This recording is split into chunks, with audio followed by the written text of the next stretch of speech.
Hey, this is Dot Ikwerigo Acheru, coming to you from Talk to Dot. Over the past couple of days, I've been a bit not in my best moods. Why? Because I got touched by a story of a Nigerian girl who was killed in domestic violence by her husband. And she was pregnant and he beat her because she went for a program and he felt that she came back late and her spleen got ruptured and they managed to bring the baby out. Baby's in incubator. I don't know if the baby has survived, but she died. And she's got 3 other children, so there's 4 children now. Is it 3 or 4 children? I'm not sure. So there's 3 or 4 children, no mother, and a father who will potentially go to jail or maybe face the death sentence. I don't know. The comments on Facebook are very interesting and sometimes a little bit annoying. When you think about it, that some of these posts and comments are made by people sat in the toilets, then you don't get offended. But without deviating, that girl reached out to some people, but the advice given to her was, stay. You're going to be a single mother. Where are you going to go? You know, everyone's going to blame you. You know, you're unable to stay in a man's house. And she went back. Imagine what the situation would have been today if someone had heard her story and said, do you know what? Come with me. Doesn't matter. Come with me. But no one, well, maybe not the right people, gave her that advice. But without further ado, what I'm going to do here today is to explain to you how domestic abuse works and domestic violence. There are different kinds of people anyway. There's some people that like getting beat up. There's some people that like getting slapped. So that's a different scenario altogether. But you know, generally, when someone meets a guy or meets a girl, they meet the perfect person. They meet someone who totally gets them. Someone who they say, he's just like me. She's just like me. She completes me. That's what they fall in love with. An abusive person knows how to hide their true character. But you know what? They can't hide it for a long time, which is why they try to always rush and hurry a relationship. So you meet the perfect person and bang, one person is pregnant, or one person is moving in with the other, one person is moving town, one person is making this huge sacrifice so that the relationship can move. And before you know, they're already caught in something, or they get married. You know, once an abusive person can get the other person in that position, that's all they need. Then they begin to show in little portions the kind of person they are. Now, understand that the victim has already fallen in love with this perfect individual. So it's not like they saw a devil and they said, I want to be in love with the devil. No, they met an angel. They met someone who was perfect in everything. You get me? So now they're in love. They're married, potentially. Everything is fine. And one day, now let me come from the man's, woman-man point of view, because, until men start sending me their stories, I might not really know how it works from the other side, but it's pretty much the same thing. One day, then they're now married, and she wants to go out, and he says, don't go. And she said, no, I just want to go see him. I said, sit down. She's thinking, hang on, what's that for? Sit! You're not going anywhere. And it's like, okay. Now, abusive people choose certain kinds of people. They don't just go for any kind of person. They want specific kind of people. You know those people that they want the world to be the best place ever. They just don't like any trouble. They would rather step back for peace to reign. These are the kinds of people that abusive people look for. And you know why? Because when they start showing their true nature, they know that this person will not walk away. Instead, they'll say, okay, was it something I said? Was it something I did? Now, the first day this person reacts like that, and you're like, okay, that's fine, it's okay, no problem. I'm just not gonna go see my friends today. I'm chill. Maybe he's in a bad mood. So no. And then you go back to say, well, what happened? He apologizes. Next time he goes a bit further, and he grabs the person by the hand and he holds her firmly. He hasn't hit her yet. Gradually, you see, it begins to increase in little portions. Now, for an outsider, they will say, someone just beat you, why didn't you go away? No, the person didn't beat them yet. It took a period of time until the abnormal becomes normal.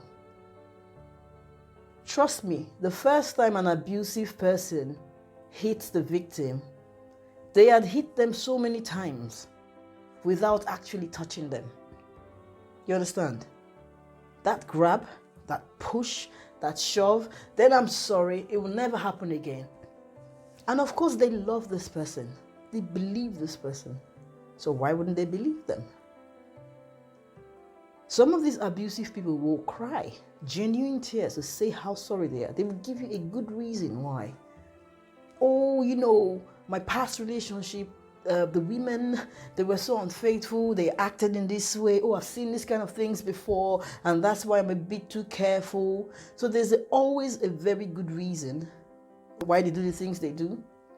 And because the victim is so in love, they believe.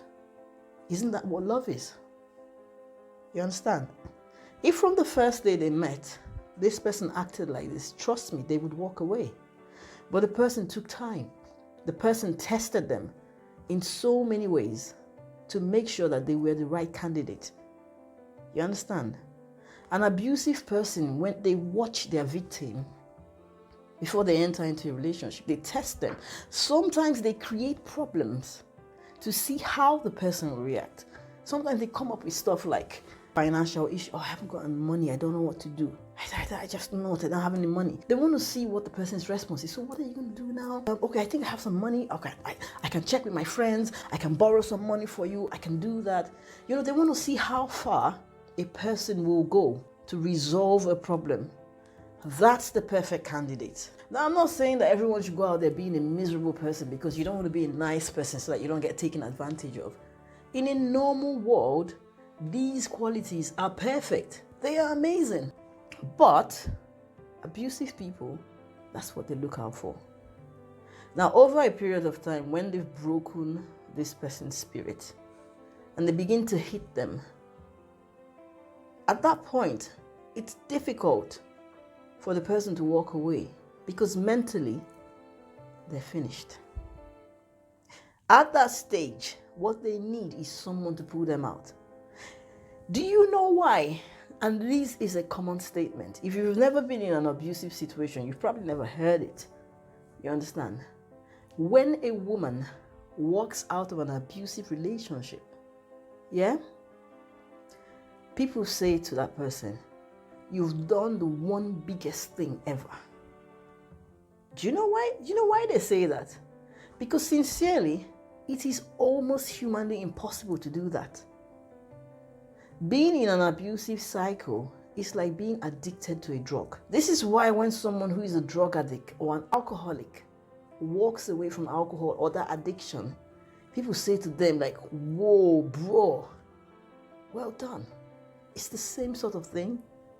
The same sort of withdrawal syndromes that people have. That's what people that come out of abusive relationships go through. The tactics that an abuser uses is the same tactics that are used on victims of war to break them mentally, to give up the information about their government. It's the same method. So when you see someone in an abusive relationship, And they beat them every single day. And they're still there. They are victims of war. There's nothing they can do about it. Until that day when they receive this strength to walk away. Until that day that someone steps up to rescue them. Now, for those of us that have never been in an abusive relationship, that can never be in an abusive relationship, well, you know what your role is. Your role is to save those victims. Your role is to know what the signs are so you can deliver them. Here in the UK, America, Canada, and the rest of them, it is a crime, and you are allowed by law to pick up the phone and make that anonymous phone call to say, you know what, I think my neighbor is going through stuff. Check it out. You have the right to do that. Isn't that better than hearing the sirens and finding out that your neighbor just got killed and you knew it was going on? Now, trust me, every single day of your life when you go out, you see a woman or a man that is being abused. But maybe you don't recognize the signs. So I'll give you an example, or I'll give you several examples, because every day I leave my house, I see so many people that are being abused. I can see it. I can see the signs. And that's what I want to do today. I want to show you, and I want to teach you what those signs are. Now, one of the places that you hear about abuse a lot, but people don't take it seriously or they don't know. Hairdressing salon. Madam hairdresser. Madam hairstylist. You saw so many women being abused. Walk through your salon. Madam and boss, manager, team leader. You had so many people employed under you. So many co-workers that were living in an abusive relationship. Their spirits were being broken every day. But you know what? They came to work every day. They came and have their hair styled all the time. But you never saw it. Do you know why? Because an abuser trains their victims to play the game. So what you see on social media, and what you see in church, and what you see in public gatherings, is not the truth. It's what they've been trained to do. When a victim goes out, they were allowed to go out. So they have to act accordingly. Otherwise, they will lose the privilege of interacting with other people. This is a serious thing, you know. It is a serious thing. And the cycle of abuse needs to be broken. If you think it doesn't really concern you, well, look at it from this point of view. A woman who was a victim of abuse, who has children, her children would have suffered some sort of abuse and may have gone to some sort of traumatic experience. She may have sons who may end up dating your daughters. She may have daughters who will end up dating your sons. The cycle goes on and on and on. So, it does affect everybody. It's like a freaking virus. You see? It's almost like, and it spreads. Until we do something. Until we actively come together as one to spot and know the signs. It will keep going on and on and on and on. A vicious cycle that will not be broken. Now, I'll give you an example. Start with the hairdressers. A lady goes to the hairdressers and the first thing she does is on her phone. You know what she's doing? She's checking in with the boss. I just arrived. Now she talks with the hairdresser. When do I start? How long is it going to take? She asks all the specific questions. Oh, you have to wait 30 minutes. Her countenance will drop because, oh my goodness, she has a time limit to go out there and come back. She goes back to her phone while she's waiting and she's constantly on her phone. Do you know what? Sometimes in some salons, it's so easy for people to see, but they don't understand. Like a woman goes to have her hair done. Why is her husband or boyfriend calling her with a video phone call. Why is it a video call? What does he need to see? Why is it that every time her phone rings and it's her partner, she has to answer the phone? And guess what? After that phone call, just watch the expression. The phone rings and she sees the name. Then she answers, and after she finishes, countenance changes. Why does a woman go to the salon to have her hair done and her husband has to call her? Video call.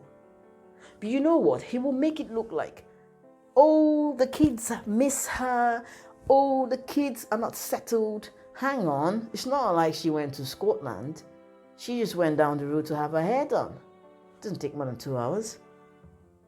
Why are some people's countenance unpredictable? Like today, they're really happy. They just go into the bathroom and come out. Countenance just drops. And they had their phone with them. Why do some people always have to have social media, why do they have to have the phone with them? Even in the meeting, the phone rings, they have to. They're in the lift, they're going to walk, they're in the lift, they're chatting on the phone with someone. They say they have to check, they have to always answer. Why? These are things you have to see. Once their partner calls, they have to answer that phone call. And the mood changes. Do you know that person? I bet you do. I bet you walk with one of them. Now you're thinking, oh my goodness, I know someone like that. So what are you going to do? Do you want to wait to see it in the papers that they're dead? You're going to step up and ask that question. Do you have that friend that once they got into a relationship or they got married, they disappeared? Do you assume, oh, well, they just got married, they're all loved up, maybe they're busy, maybe family life? Didn't you ever wonder, how did this person just change? They just got married and they just changed. They didn't change.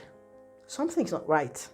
Do you have that friend that she used to do things or he used to do things, had hobbies, had things they did, creative stuff or whatever it was. They got into a relationship and they just don't have interest in anything. And you can't understand, they're no longer career driven. They no longer want to pursue their hobbies. They no longer want to play football anymore. They don't want to do anything. They're just like, no, I don't. They always have an excuse for why they can't hang out or why they can't come out or why they're not doing. It's not so much about hanging out, but they always have a reason why they don't do stuff anymore. Oh, you used to be so big on charities. You used to do this. You used to organize. Oh, I just don't believe in charities anymore. Oh, I just don't have time. You got that friend, right? Yeah, I see it in your eyes. You know that one person. I say this all the time. They don't write abuse on their face. All right? Using the woman that was just killed recently in Nigeria. Did you see her wedding pictures? They look happy. Did you see her other pictures? Do you know what? Because her name is there, I don't know her personally, but I put her name on Facebook. You should check out her profile. She looks like the happiest person on earth. You would never imagine that potentially she was beaten up every single day of her life. If you look at the comments on her wall, such an amazing soul, such a pleasant person. You see, abusive people are after certain kind of people. Every single victim of abuse, they're the same kind of people. And every single abuser, they're the same kind of people. You will always hear, oh, she's so full of life. She's just full of brightness. Oh, her smile. Oh, her this. It's the same kind of people. You understand? They pick them because they know no matter what they do to them, they will come out with a smile on their face. You understand? Do you have that friend, or do you know that person that just seems so withdrawn every time their partner is around? They just don't talk. You might think that they're shy. You might think they're a bit reserved. But have you tried? Do Do you have this couple that they are always together? Oh, it's so cute. They're so in love. It's hurting my teeth because they're so sweet.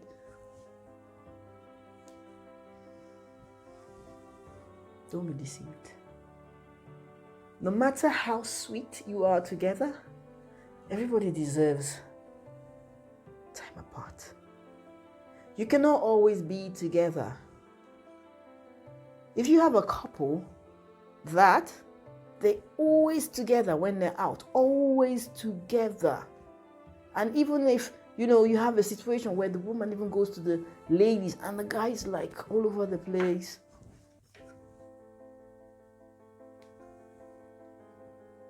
Potentially, there is a problem.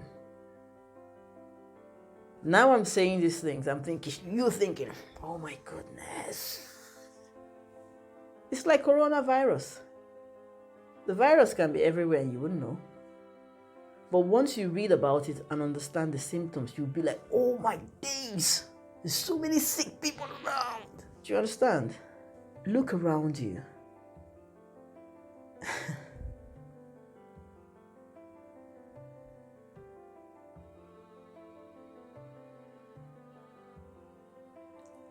Sometimes you will tell a victim of abuse, you are in an abusive situation, you need to get out. You may even go there and kidnap them and take them away. Guess what? They may want to go back. They may even escape and go back. But like I said, what an abusive person passes a victim through is like being forced and being made to take drugs, and then you get addicted. Imagine telling someone who is like a drug addict, and you're saying, I'm going to rescue you from this situation, I'm going to put you somewhere, clean you up, and they will escape, and they'll go take it. And you're thinking, these drugs are bad, they will kill you. Why are you going back to it? It takes time. So if you try to rescue an abused person and they went back, don't give up on them. It's the psychology. It's the psychology. Post-traumatic stress disorder. A lot of people that go through abusive situations, they get PTSD. They get complex PTSD. They're like soldiers of war. A soldier in war cannot wait to get home. He's seen too much blood and violence and killings and all that. But guess what? When he goes to the normal, he can't cope. All he's thinking about is, I want to go back to the battlefield. Because guess what? The abnormal has become normal. Now, for you to reset everything, it takes time and patience. The one thing a victim of abuse wants or would appreciate or would help them is for someone to believe them. Now, if an abused person has spoken to someone to say, I am going through stuff, the first thing you need to do is listen. Don't judge, don't criticize. Listen. It may be difficult to believe because you know what? Abusers, they don't look abusive. No. They're soft. When a victim tells you what an abusive person does, you think she's lying. She must be the one abusing this person. It's not the case. Usually, the quiet ones. Those quiet, angelic looking men, those quiet, angelic looking women, they're the ones. You get me? So when someone comes to you to say, this is my story, don't say, I don't think so. And remember, abuse is not just about getting hit. By the time the person gets hit, so much has gone on in there. So when someone says, I'm going through domestic abuse, I'll ask them, was it violent? That question is not relevant. Was it violent? So what? It was violent. Someone's shouting at you, that's violence. Someone is doing this. My friend, that's violence. They don't have to hit you. That's enough. If you have the power to inflict fear in a person, that is violence. Okay? In my next video, I'll be going deeper. Now, some people think you must have seen the signs. I tell you, it is possible not to see the signs. It's possible not to see the red flags. In those kind of situations, the relationship went very quickly. My name is Dottie Kwegelachiro, and I'm Talk to Dot. If you recognize any of these things I've said, then potentially you're in an abusive relationship, or potentially you do know someone who is in an abusive relationship. Reach out to them and see how you can help them. And if you're the victim of abuse, you need to talk to someone, because there's something I can tell you. Isolation doesn't help you. Isolation is the breeding ground of abuse. That's exactly the place where your abuser wants you to be. Not talking to anyone. Trust your gut feelings. You don't have to get hit to be abused. So if you're sat there saying, well, he hasn't hit me yet, maybe things will change. They don't change, they get worse. Do you know why? If you're one of those kind of people that are very compliant, then yeah, maybe you won't get hit. As long as you're complying. But what are you complying to? You're not allowed to talk to your friends. They check your phone and your messages. You have to check in before you can leave the house. You're not allowed to make any decisions in the house. You're not allowed to go anywhere without them. You're not allowed to do anything. You live literally like a prisoner. That's abuse. No way to get hit. And if you're looking for a way to get hit, stand up and set boundaries and say, you know what, I don't need to take permission from you. I want to talk to my friends. You will get hit. And that's how it starts.